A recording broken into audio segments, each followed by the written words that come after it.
ഞാൻ ഇന്ന് വന്നിട്ടുള്ളത് എൻ്റെ ഫ്രണ്ടിൻ്റെ മോളുടെ ബർത്ത്ഡേക്ക് ചെയ്ത ഒരു കേക്കിൻ്റെ വീഡിയോ ആയിട്ടാണ്. കേക്കിൻ്റെ ഫ്ലേവർ വന്നിട്ട് ബ്ലാക്ക് ഫോറസ്റ്റ് ആയിരുന്നു. 1 kg കേക്ക് ആയതുകൊണ്ട് തന്നെ ഞാൻ 6 ഇഞ്ചിൻ്റെ 2 ടിന്നിലായിട്ടാണ് ഇത് ബേക്ക് ചെയ്തെടുത്തിട്ടുള്ളത്. ഞാനത് ക്രം കോട്ട് ചെയ്ത് 2 മണിക്കൂർ ഫ്രിഡ്ജിൽ സെറ്റാകാൻ വേണ്ടിയിട്ട് വെച്ചിരുന്നു. എന്നിട്ട് പിന്നെ പുറത്തെടുത്തിട്ടാണ് ഫൈനൽ കോട്ട് ചെയ്തെടുക്കുന്നത്. ക്രീമിൽ ഓഫ് വൈറ്റ് കളർ കിട്ടാൻ വേണ്ടി ഞാൻ ഒരു ഡ്രോപ്പ് യെല്ലോ കളറും ഒരു ഡ്രോപ്പ് ബ്രൗൺ കളറുമാണ് മിക്സ് ചെയ്തിട്ടുള്ളത്. ഫൈനൽ കോട്ട് ചെയ്യുമ്പോൾ ക്രീം നല്ല തിക്കായിട്ട് കൊടുക്കുകയാണെന്നുണ്ടെങ്കിൽ നമുക്ക് കേക്ക് ഷേപ്പ് ചെയ്തെടുക്കുമ്പോൾ അത്ര ബുദ്ധിമുട്ട് തോന്നില്ല. തിക്കായി കൊടുത്തിട്ടില്ലെങ്കിൽ കേക്കിന് സ്പഞ്ച് പുറത്തേക്ക് കാണും.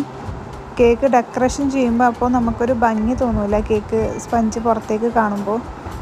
അപ്പോൾ കേക്കിന് ഞാൻ നല്ല നീറ്റായിട്ട് തന്നെ ഫൈനൽ കോട്ട് ചെയ്തെടുക്കുന്നുണ്ട്. ഹൈറ്റുള്ള സ്ക്രാപ്പർ ഉണ്ടെങ്കിൽ നമുക്ക് പെട്ടെന്ന് ഫിനിഷ് ചെയ്തെടുക്കാൻ കഴിയും. എൻ്റെ കയ്യിലതില്ലാത്തതുകൊണ്ട് ഞാനൊരു കാർഡ് യൂസ് ചെയ്തിട്ടാണ് കേട്ടോ കേക്ക് ഫിനിഷ് ചെയ്തെടുക്കുന്നത്. കേക്കിൻ്റെ ടോപ്പിൽ ഞാൻ ഫിനിഷ് ചെയ്തെടുക്കുന്നില്ല. അവൾ തന്ന റെഫറൻസ് പിക്ക് അങ്ങനെ ഒരു ഡിസൈനായിരുന്നു.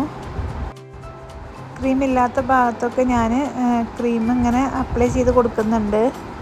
അങ്ങനെ ഞാൻ കേക്കിനെ നല്ല നീറ്റായിട്ട് തന്നെ ഫിനിഷ് ചെയ്തെടുത്തിട്ടുണ്ട്. പിന്നെ ചെറിയൊരു ഐസിങ് നൈഫ് എടുത്തിട്ട് മുകളിൽ ചെറിയൊരു ഡിസൈൻ കൊടുക്കുന്നുണ്ട്.